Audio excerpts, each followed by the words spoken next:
¿Qué tal amigas? ¿Qué tal amigos? Qué gusto saludarles nuevamente aquí en Análisis con su servidor Eduardo Andrade en el canal que tiene el mejor auditorio de YouTube. Entre ese auditorio se encuentra una persona de nombre María Elena, quien siempre saludo con mucho gusto y me manda muchos mensajes. Antier me dijo que si podía yo hacer un comentario sobre las reformas que ha propuesto la iniciativa de la presidenta Claudia Sheinbaum a la ley de amparo. Y me puso a estudiar. Vaya, es muchísimo el material, María Elena. Voy a tratar de irlo abordando poco a poco porque son distintos temas, creo que todos ellos muy importantes. Y habría que decir que en su mayoría, y me parece que es un enfoque muy adecuado, se busca proteger mayormente el interés colectivo, el interés social. Hemos perdido de vista a lo largo de los últimos años que el interés individual, el interés de la persona concreta, física, por supuesto que es muy importante y hay que proteger sus derechos humanos, pero no puede estar el interés de un individuo, de una persona, por encima del interés social, del interés colectivo. Y a mí me parece que dentro de la corriente general que informa esta iniciativa se encuentra una conversión, a mi juicio, adecuada. Así lo vengo diciendo hace mucho tiempo, no lo estoy asumiendo ahora. Creo que el interés colectivo incluso está por salir, espero en poco tiempo y difundirlo aquí a través de ustedes, un libro que denomino Hibridismo Constitucional, está prácticamente en imprenta, estoy haciendo la última revisión. Y en ese libro, que es una investigación de más de 2 años, establezco claramente una dicotomía, una diferenciación entre el interés individual y el interés social, y viendo cómo se ha deteriorado el cuidado del interés colectivo por un exceso de protección al interés individual, que insisto, siempre debe haber una protección de la persona frente a algún abuso de la autoridad, pero no frente al uso razonable, racionalmente ejercido de las facultades de la autoridad. Bueno, dicho esto que tiene que ver con la orientación general de las reformas, voy a tratar de separarlas. Una primera tiene que ver con el interés legítimo. Esta figura se introdujo en el año de 2011 en un paquete de reformas que abarcó el tema de los derechos humanos y, a mi juicio, desde el principio generó problemas. ¿Qué es esto del interés legítimo y por qué hay algunas quejas de los sectores que critican esta iniciativa? El interés legítimo es un concepto que tiene que ver con la legitimación activa. Bueno, tengo que evitar decir esas cosas. ¿Quién tiene derecho de pedir un amparo? ¿Quién está legitimado, se dice? ¿Quién puede ir ante un juez a pedir un amparo? La respuesta a esa pregunta es determinar cuándo sí procede conceder en principio lo que haya que conceder en el proceso del amparo o no. Eso es lo que se llama legitimación activa.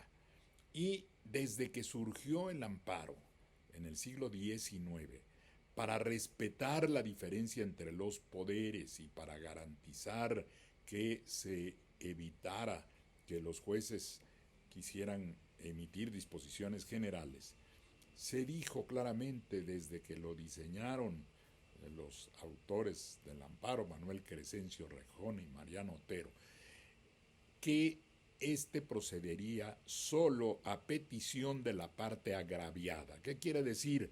Solo que aquel que le afectó un acto de autoridad, aquel que resiente un posible daño, aquel que se afecta en sus derechos por el acto de autoridad, es el que puede ir a pedir el amparo, no otra gente en lugar de él, para que fuera precisamente el caso concreto de una persona que se atendiera en razón de la protección del amparo.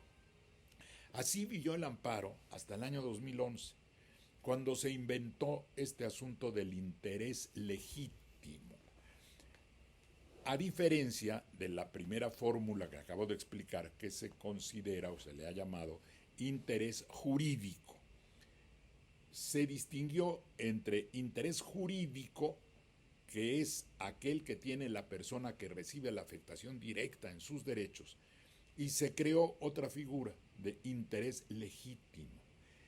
Y dijo el constituyente, y a mi juicio dijo muy mal, y no lo estoy diciendo ahora, déjenme hacer una aclaración, porque luego dicen, ahí me mandan algunos mensajes mínimos, por cierto, diciendo que por qué estoy a favor del gobierno, que soy vocero del gobierno. No, miren, mi libro de Derecho Constitucional, que es anterior al surgimiento de toda esta polémica, ahí dije claramente, uno de los principales problemas de la conceptualización del interés legítimo es el hecho de que se haya empleado una terminología excesivamente vaga para definirlo, al decir que tiene un interés legítimo el que está en una especial situación frente al orden jurídico. Bueno, ahí está mi crítica desde entonces, y la hice más intensa en otros libros como el que acabo de mencionar.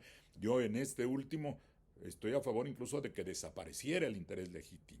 Uy, van a decir algunos, qué barbaridad. No, hay otras formas de defender lo que se trata de proteger con ese llamado interés legítimo. ¿Y qué se quería decir con eso? Que no decía nada, porque claramente, ¿qué es eso de especial situación frente al orden jurídico? Pues en todo caso todos tenemos una especial situación frente al orden jurídico, según nuestra actividad, según nuestra profesión, según nuestra nacionalidad, etcétera. Entonces, eso fue una barbaridad, poner en la Constitución una vaguedad de esa naturaleza para decir que de manera indirecta aquellos que recibieran alguna afectación indirecta en sus derechos podrían también pedir el amparo. Pero la afectación indirecta se ha deformado enormemente porque empezaron a surgir organizaciones políticas, empezó a surgir el uso político del amparo, esa es la verdad, y eso fue lo que generó muchos problemas con el anterior Poder Judicial, porque se formaban organizaciones diciendo que esa organización tenía una finalidad determinada en materia de educación, en materia de medio ambiente, y que una ley o una disposición que tuviera un efecto sobre los intereses que manejaba o maneja esa organización les afectaba de manera indirecta y hacían valer un interés legítimo. El interés legítimo se convirtió entonces en un mecanismo de lucha política, de tratar de llevar a los tribunales los problemas que tienen otro ámbito, otra esfera en donde se deban discutir. Miren, un excelente ejemplo del uso indebido del llamado interés legítimo es el que dio lugar a la suspensión de la distribución de los libros de texto gratuito. Háganme favor, afectar a millones de niños que no les llegaran los libros porque una organización, entre varias, pero una que fue muy clara el uso del llamado interés legítimo, la Unión de Padres de Familia. La Unión de Padres de Familia está integrada por padres de familia que ya no van a la escuela, que no leen los libros directamente.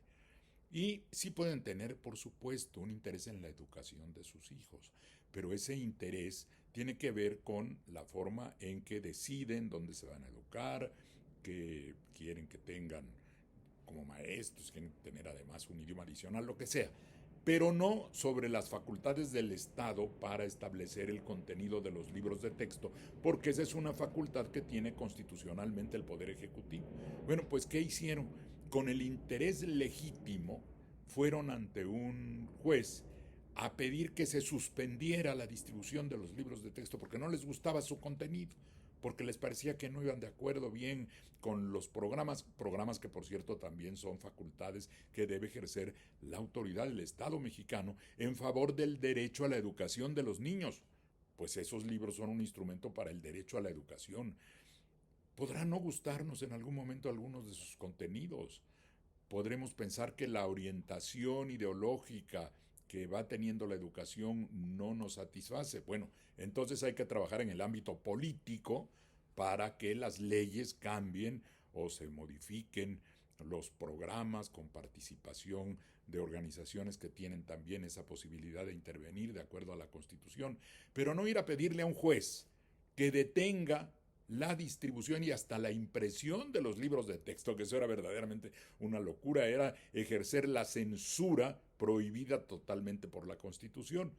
Bueno, pues los jueces detuvieron la distribución de los libros de texto en favor de un interés legítimo, que era un interés político de un grupo político que tiene todo el derecho de hacer política, a mi juicio, pero no de usar a los tribunales para hacer la política.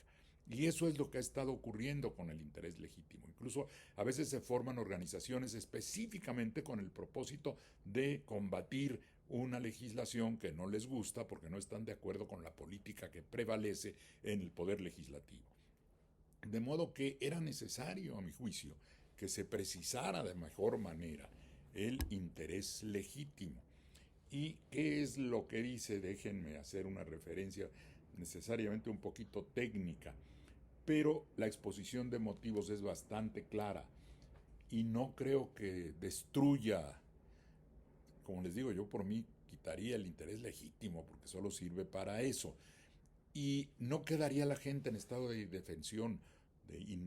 ¿Por qué? Porque hay otras figuras. El artículo 17 constitucional permite el uso de las acciones colectivas para casos en que hay mucha gente afectada por una situación que indirectamente les genera algún daño real o potencial, pero racionalmente previsible. Digamos, se pone una fábrica cerca de la casa de las personas y empieza a emitir o se percibe que hay una emisión de gases que pueden ser peligrosos. La gente puede ir con una acción colectiva. Ahora se usa el interés legítimo.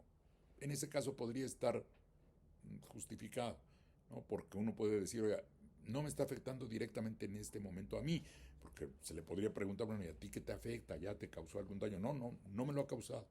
Pero hay una evidente contaminación y eso nos puede afectar, nos puede dañar. No está ocurriendo ahorita, pero sí mi esfera jurídica, como también se usa decir en el derecho, sí resiente un daño o lo puede resentir de manera muy directa con motivo de esta situación. O casos se dieron, por ejemplo, esto de la contaminación del agua, cuando de pronto había una contaminación del agua que podía afectar, olía feo el agua en la Ciudad de México y podía afectar a las personas. No había todavía una determinación específica del contenido químico, etcétera. Bueno, pero sí había una posible afectación general a una área determinada. Se podía usar o se puede usar, todavía se va a poder usar el interés legítimo. Pero si desapareciera, ahí están las acciones colectivas. La gente podría ir y ahí perfectamente basadas en la Constitución, exigir a la autoridad que corrija determinadas situaciones. No queda pues indefensa la gente, incluso si desapareciera esta figura que no debió existir nunca del interés legítimo. Pero, a ver, una pregunta. ¿Qué? Bueno, sí, sí ha surgido. El interés legítimo dio lugar a otra cuestión que yo critico severamente y la he criticado hace tiempo, desde que salió el asunto de la marihuana, los despachos para litigio estratégico. ¿Qué es el litigio estratégico? Es la formulación de demandas políticas a través del litigio judicial, a través de ir a los jueces. O sea, buscar una determinación de política pública. Ocurrió con el uso lúdico de la marihuana, con el uso de la marihuana para fines recreativos. Un despacho, y uno le decía, bueno, ¿y ustedes fuman marihuana? Algunos decían, no, ni siquiera. Bueno, entonces, ¿qué les importa? No, porque se afecta el libre desarrollo de la personalidad. Y queremos que se permita el uso recreativo de la marihuana. Eso era un motivo de defensa de un problema estratégico concreto. No era buscar una decisión política. Miren, había algunos casos en que, por ejemplo, un medicamento autorizado en otro país que no podía usarse en México por contener cannabis, ahí podría justificarse que una persona que necesitase ese medicamento pudiese emplear no el interés legítimo, sino el interés jurídico directo. Es decir, el hecho de que yo no pueda acceder a ese medicamento me afecta. me afecta a mí.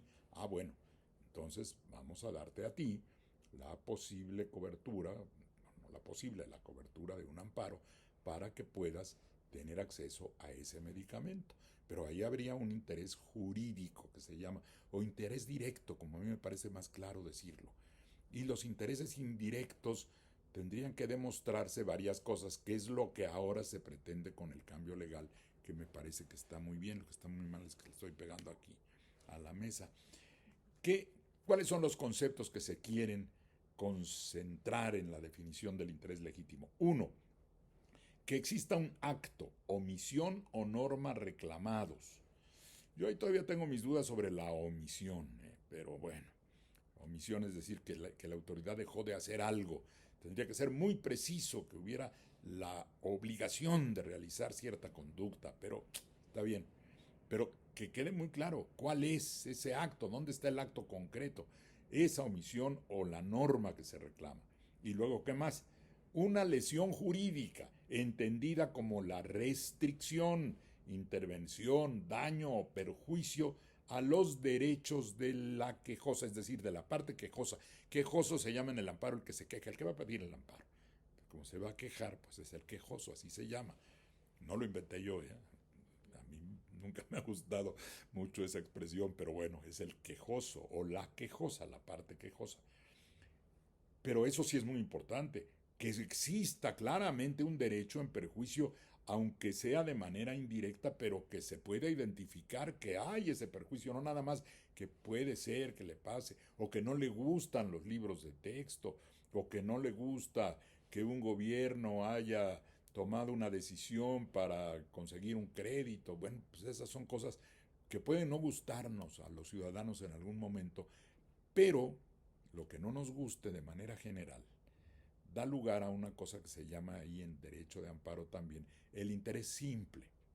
Es el otro tipo de interés, que es el de que, bueno, yo puedo tener interés en que no se cobren los impuestos, que no me cobren el impuesto. Digo yo no, yo prefiero, hay que pagarlos, ni modo. Pero puedo tener interés X en que se legisle o se deje de legislar sobre tal o cual cosa.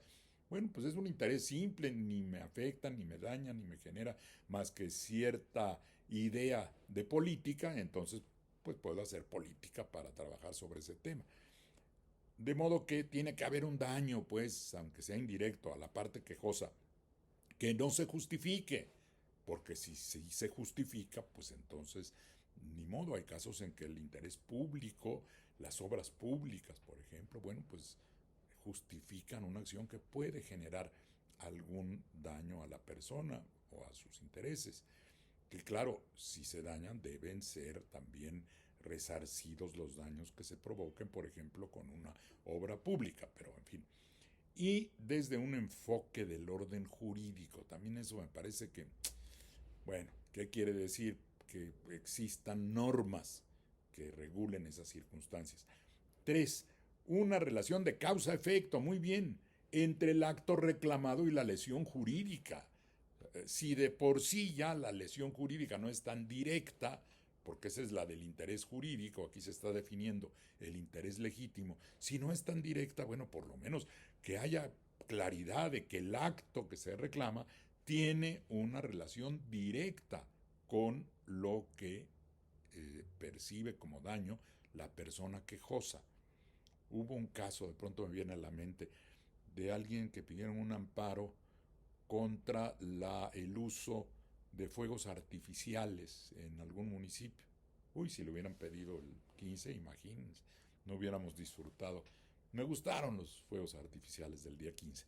Bueno, en un municipio, la verdad se me va en este momento, no sé si fue Tehuacán, en algún municipio, obligó un juez a que no se usaran los fuegos artificiales, que porque se había pedido un amparo en razón del interés legítimo de quienes están en contra de esos fuegos, y fastidiaron a los pobres que llevaron ahí todo su trabajo y sus equipos y sus cohetes que iban a exhibir en ese evento, que porque eso les generaba algún daño. ¿Cuál daño? Si no, ni siquiera tenían que estar ahí los que estaban pidiendo el amparo. Bueno, pues esas cosas han pasado. Por eso tiene que haber alguna relación de causa-efecto. Sí, bueno, a ver, a ti ese cohete que estalló, a ti te causó, aunque fuera porque estás lejos, te causó algún problema. No, bueno, entonces no tienes interés de ningún tipo. Ya me estoy hasta enojando. Pero es que, además es lo que tienen que hacer los jueces. Digo, no, no enojarse, sino decir, oye, no tienes interés en eso, por favor, no fastidies a gente que está trabajando en un asunto que a ti no te gusta. Y puedes tener razón. A lo mejor hasta podrías hacer toda una campaña para que se prohíban en todo el país, porque sí tienen riesgos, sí, efectivamente. Y hay lugares donde se acumulan y se generan explosiones, también es cierto, por razones que, bueno, no tiene caso entrar a eso ahora. Pero haz una campaña, haz política dentro de las cuestiones del partido que estés o forma uno y di vamos a acabar con eso. Bueno, está bien. Y si se legisla y se acaba con la práctica, ya. Entonces será otro el asunto. Habrá quien pida luego amparo contra esa legislación, pero sí le ha causado algún daño. ¿Qué más? Dice que la lesión jurídica, es decir, el daño que se causó, tenga el carácter de real, actual y diferenciada del resto de las personas. Claro, o sea, que sea algo no solo que se perciba el daño, sino que sea algo real, algo actual, que puede ocurrir realmente. Deba ser objetiva presente, no meramente posible, y que es conforme al orden jurídico. Bueno, esa repetición no me parece tan necesaria, pues se sobreentiende que la potencial anulación del acto, es decir, si se diera el amparo del acto reclamado, produzca un beneficio verídico y evidente a la parte quejosa. Esa es otra cuestión. Está como en los libros de texto. ¿Le iba a beneficiar a la parte quejosa que se interrumpiera la distribución de los libros? No, pero sí iba a perjudicar a millones de niños y los perjudicó. Total que con ese criterio se hizo la nueva definición. Ya no la leeré, pero lo contiene esos elementos que acabo de decir. Pues está bien. A mí me parece que esa reforma es adecuada, es que el interés legítimo, en fin, que quede, tenga efecto solo para cuestiones que efectivamente impliquen un daño para la persona que lo está pidiendo. Ese daño puede no ser directo en lo que llamamos su esfera jurídica. No puede ser como si se pide un amparo contra una orden de aprehensión. Bueno, pues ahí es clarísimo, ¿no? La orden de aprehensión pues va a incidir en la libertad de la persona concreta que lo está pidiendo. Hay casos en que es evidente que el daño que puede causarse si una persona pide un amparo contra una orden, contra una decisión en materia de expropiación y considera que eso le va a afectar un bien de manera determinante, bueno, pues es su bien, es su propiedad. Ahí tiene un interés jurídico directo. Pero habrá casos como los que comentaba, ¿no? Que de manera indirecta, no como el de los libros, pero sí como el de una contaminación que da lugar a que pueda efectuarse realmente un daño a la persona. Entonces, recurrir, aunque ese daño todavía no lo resienta y que eventualmente a lo mejor pudiera no llegarle, pero existe la posibilidad de que le llegue. Bueno, ahí tiene justificación todavía que se quede el interés legítimo, pero acotado a lo que se está diciendo. Ahora, ¿qué otro tema? Es que hay tantos temas. El de la suspensión. Entonces, voy a tocar ese, pero creo que va a necesitar más tiempo en otra emisión sobre que los efectos de que no se den. Hay algo que ya está en la Constitución y que ahora lo están sacando otra vez como que está mal. Que no se le dé efectos generales a las suspensiones porque eso puede dañar el interés social. El otro día oí a una persona que entrevistó Carmen Aristegui, un abogado de Liud, que decía, ponía el ejemplo de la ley eléctrica, de cuando un juez o dos jueces le dieron efectos generales a la suspensión que concedieron para que no se les aplicara la ley eléctrica a una o dos empresas y la extendieron a todas las empresas. Ya lo he tocado en algunas sesiones de estas, lo diré rápidamente. Aquella disposición, la llamada ley eléctrica, lo que señalaba era que se le diera preferencia en el despacho de la energía eléctrica a la empresa, ahora empresa pública, la CFE, la Comisión Federal de Electricidad, para mantener el equilibrio de la tensión eléctrica para que no se desfase el esquema de acceso a las redes, etcétera. Y eso era en interés público. Y llegó a los jueces y en vez de apreciar ese aspecto que ya está en la ley desde antes, no está entrando ahora, que el juez debe verificar la petición del particular contra el interés social, que no se daña el interés social. No debió haber concedido la suspensión el juez si hubiera dicho aquí se va a dañar el interés social. Bueno, la concedió. Vamos a suponer que tuviera cierta razón, que no la tenía, pero vamos a suponer que sí. ¿Por qué iba a extender eso a todas las compañías a que se vieran beneficiadas para que no se estableciera bien el procedimiento de despacho primario por parte de la CFE? Pues eso es lo que se quiere evitar, que la suspensión sea indebidamente usada.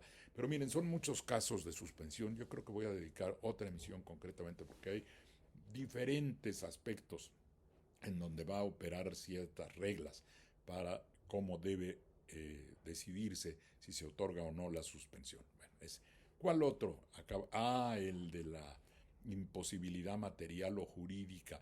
Y he oído a algunos abogados, y ya oí, creo que hasta Ricardo Anaya decía, qué barbaridad es que, ¿cómo? ¿Por qué la autoridad va a poder decir nada más que es imposible cumplir y ya no va a cumplir? No, es el qué, perdón, cumplir la sentencia de amparo. Pues exacto. Gracias. Eh, entonces se va a dejar de cumplir, ya va a ser nugatorio el amparo, ya no va a servir porque la autoridad va a pretextar la imposibilidad material o jurídica. No. En primer lugar, esa imposibilidad ya estaba prevista, ya existe, incluso hay posibilidades en la propia ley desde hace tiempo de lo que se llama cumplimiento sustituto, cuando si no se puede hacer un cumplimiento tal cual de una sentencia que ya concedió el amparo, haya una forma de indemnizar, de reparar el daño, de generar un resarcimiento para quien ya no se le pudo resarcir, o perdón por la repetición, ya no se le pudo devolver el derecho que hubiera sido dañado. Bueno, entonces ya existía el poder que darle a la autoridad la posibilidad de decir, oye, no puedo cumplir. ¿Qué se hace ahora? Se va a reforzar esto para que la autoridad tenga más posibilidades de demostrar, porque lo tiene que probar, que no puede realmente cumplir con una sentencia de amparo, y entonces ya se verá cómo se realiza algún acto compensatorio para no dejar en el daño total al particular. Y miren, yo les puedo dar una experiencia directa de los problemas de la imposibilidad material de cumplimiento y de por qué si la autoridad necesita contar con una buena herramienta para demostrar que tiene razón, que no es que no quiera cumplir. A mí me pasó, siendo director general de profesiones, cuando yo llegué al cargo, se acababa de establecer jurídicamente, por reformas normativas, la emisión de las cédulas profesionales electrónicas, que además es excelente porque le da a la gente la posibilidad de sacar en línea su cédula profesional. Ahora, ese procedimiento condujo a que la manera en que se entrega la cédula profesional es electrónica, es un conjunto de datos que se generan electrónicamente y que en un USB se pueden tener. También se puede imprimir un PDF, pero el procedimiento que se diseñó no permitía incluir una fotografía de la persona, pero todos los datos quedaban impresos, podrían quedar impresos, pues, si uno quiere sacar el PDF, y están en los archivos electrónicos y están en los registros electrónicos que cualquier persona puede consultar para saber si alguien tiene o no una cédula profesional. Es uno de los aspectos de digitalización más avanzados que se tenían ya. Bueno, hubo quien pidió amparo en contra de ese procedimiento y exigía que se le entregara una cédula física. Las cédulas durante mucho tiempo habían tenido, o se habían entregado a la manera de una tarjeta. Primero fueron como tarjetones verdes, así fue el que yo tuve, imagínense. Creo que antes de ese estaba el de las piedras, que me hubiera tocado por poquito, ¿no? ¿Cómo es? Yo todavía conservo mi cédula, gracias. Estas son las cédulas profesionales emitidas antes de la emisión de las cédulas electrónicas. Bueno, traían la fotografía. Eso se eliminó, pero la cédula profesional seguía cumpliendo todos los requisitos que previene la ley. La patente, que significa la autorización para ejercer una profesión, el tipo de profesión, el grado que se había obtenido, dónde se obtuvo, etcétera, y eso está en los registros electrónicos.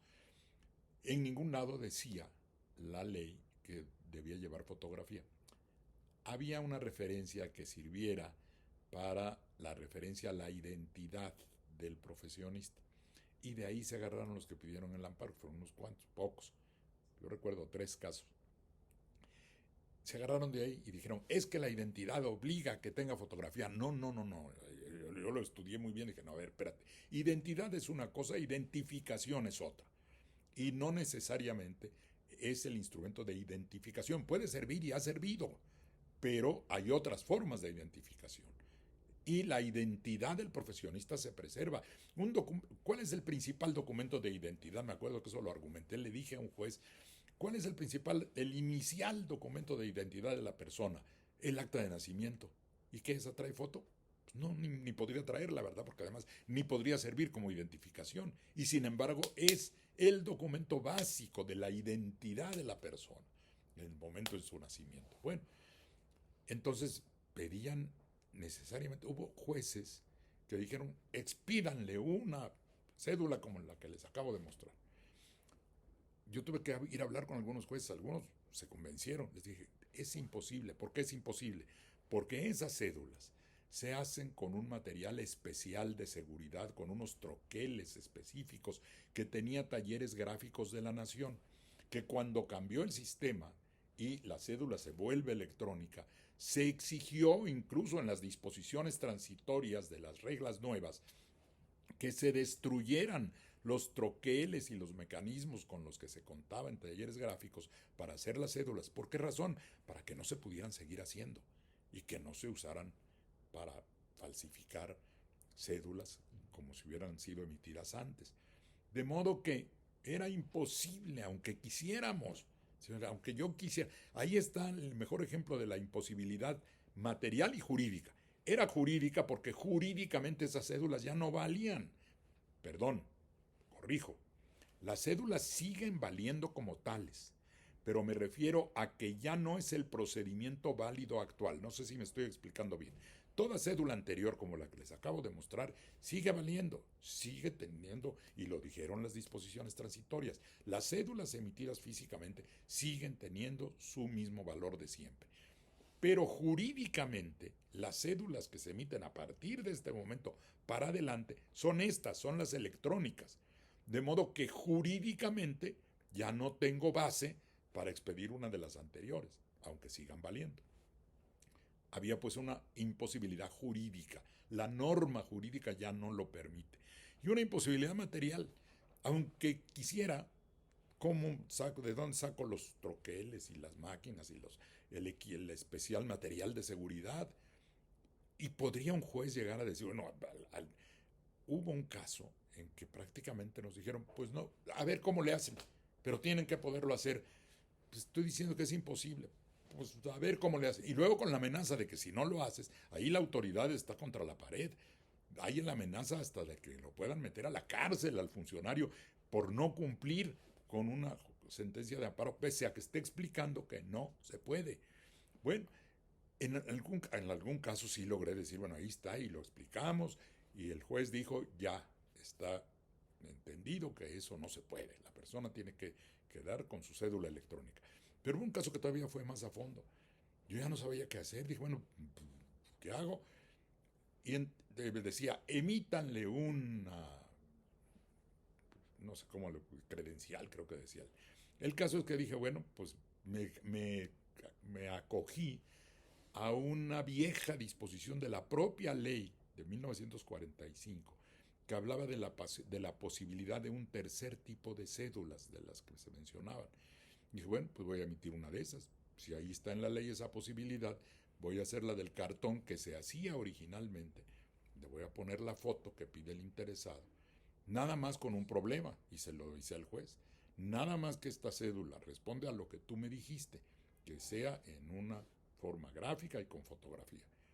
Pero esta cédula no puede quedar registrada en el registro electrónico porque no tiene vínculo con el registro electrónico, porque eso es jurídicamente imposible. Entonces, yo puedo emitirla y le puedo poner un número, le puse un número porque lo permitía la ley. Bueno, la cédula tipo C, número 0001 creo, pues ya está emitida. Y luego el quejoso decía, pero es que no estoy en el registro. Pues no estás en el registro porque tú pediste esto, que me obligaron a que materialmente tenía que ser así. Bueno, pues materialmente ahí está, pero jurídicamente no, porque jurídicamente solo existe la otra. Y ni modo, tú sí, perdón. Te obligaron no solo a eso, te obligaron a cancelar la cédula electrónica. Ah, claro, sí, todavía mi esposa se acuerda mejor que yo. Sí, decía, cancélese la cédula electrónica y emítale la física. También es que los jueces, con todo respeto, digo, qué bueno que va a haber eso, que la autoridad se pueda defender mejor, decir, oye, no, si te estoy diciendo que esto materialmente no se puede. Y si tú me dices que cancele la electrónica, la cancelo, está bien, ya cumplí. Y que le emita una física, está bien, ya cumplí, ahora. Alguien podría decir, bueno, ya ve que sí se puede cumplir. Pues no, porque no es ese el sentido del cumplimiento de las sentencias de amparo. Es más, ese cumplimiento, entre comillas, estaba perjudicando al quejoso finalmente, ¿no? Sí. Pero no solo eso, no le gustó cómo quedó. Ah, que luego no le gustó, creo que sí. Se acuerda mejor mi esposa que yo. Yo de venir para que ya no quieres salir al aire, tienes que hacer, vamos a hacer otra vez, saber de las suspensiones. Resulta que sí, y luego no le gustó, bueno, pues era el modelo antiquísimo. No tengo otro, es lo único que sí puedo hacer, porque eso sí lo puedo hacer con un cartoncillo, ¿verdad? Y con un plástico que le pongo arriba y con una foto que le clavo ahí. Bueno, y los sellos, y un sello físico, no de los de seguridad de las tarjetas como la que mostré. Bueno, ¿en qué acabó? Afortunadamente, en que la persona recapacitó y dijo, bueno, pues ahí está cumplido. Pero no estoy en el registro, pues no, porque el registro jurídicamente solo se puede hacer del otro modo. Así es que, pues dile al juez.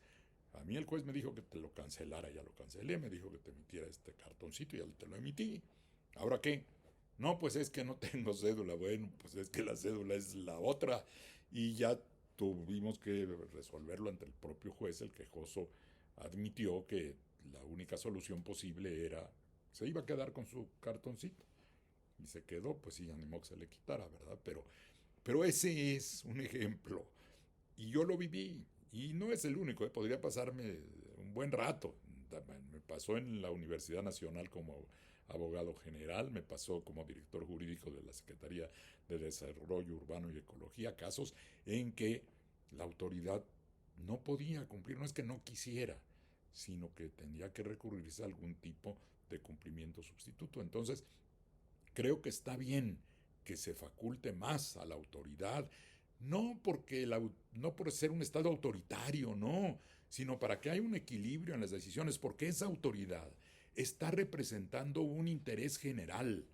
A ver, ¿qué, vamos a decir que la persona tenga todo el derecho? Una persona que exige, por ejemplo, ese tipo de cédula, el Estado va a reponer todo el sistema anterior, va a gastar otra vez en hacer todos los equipos para que esa persona tenga una cédula. No es posible. La propia ley de profesiones, afortunadamente, aunque allí había unas discusiones constitucionales, pero la ley de profesiones es muy clara todavía. Dice que cuando haya un enfrentamiento entre el interés particular y el interés general, debe favorecerse el interés general, porque el interés general es de más personas. Cuando se dice es que el principio pro persona es para proteger a la persona frente a la autoridad, sí cuando la autoridad quiere abusar de esa persona, pero no cuando esa persona quiere abusar de sus propios derechos para perjudicar a la generalidad. No vamos a revertir.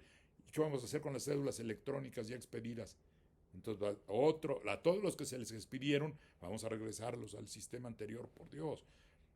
Por eso no es que la autoridad quiera hacer su capricho, Es que la autoridad tiene que aplicar lo que representa el interés general.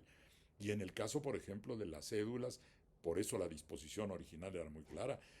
Si está en riesgo el que un profesional pueda causarle daño a la sociedad porque no merece su cédula de abogado o de contador o de médico, de lo que sea, porque la cédula está para proteger a la sociedad respecto de las profesiones ejercidas por los particulares, por las personas. Y las leyes se prevén para un ejercicio de protección pública. Cuando la autoridad aplica la ley, no está haciendo su voluntad o su capricho, está poniendo en práctica el interés general. Y claro, puede haber abusos, pero entonces ya la autoridad está yendo más allá de la ley o saliéndose del marco jurídico. Pero cuando está aplicando debidamente la ley, no puede decirse que el Estado quiere imponer su autoridad sobre la persona, quiere llevar a la práctica el interés general que está representado en las leyes. Y eso me parece que está bien que se haga y que están por eso bien diseñadas las reformas a la ley de amparo. Y les digo, permítanme reiterarlo, yo siempre he pensado así, no estoy cambiando de pensamiento. Siempre he puesto por encima el interés colectivo sobre el individual. Así me formé, así me enseñaron cuando estuve en la escuela, cuando estuve en la Facultad de Derecho. A mí me enseñaron que el interés general de la sociedad está por encima de los intereses particulares. Es más, por eso existe un artículo 29 que permite que se suspendan incluso los derechos humanos cuando está de por medio un problema colectivo, un interés colectivo, cuando se pone en riesgo a la sociedad en general.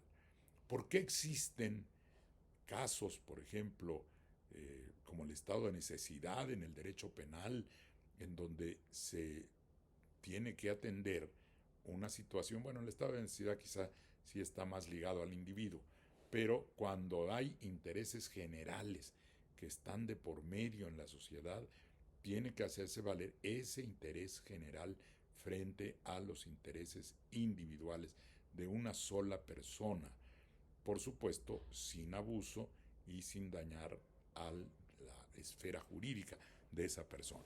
Bueno, pues yo creo que ya iba yo a poner hasta un mal ejemplo en el sentido jurídico, ¿no? Porque evidentemente hay casos en que sí, el derecho cuida un interés de la persona cuando está de por medio un valor tal como su vida, por ejemplo, o su integridad. Pero cuando lo que se pretende es sacar un provecho individual a costa del interés colectivo, debe prevalecer siempre el interés colectivo. Muchas gracias por su atención. Es todo por hoy y en el siguiente le entramos a lo de las suspensiones. Gracias. Hasta la próxima.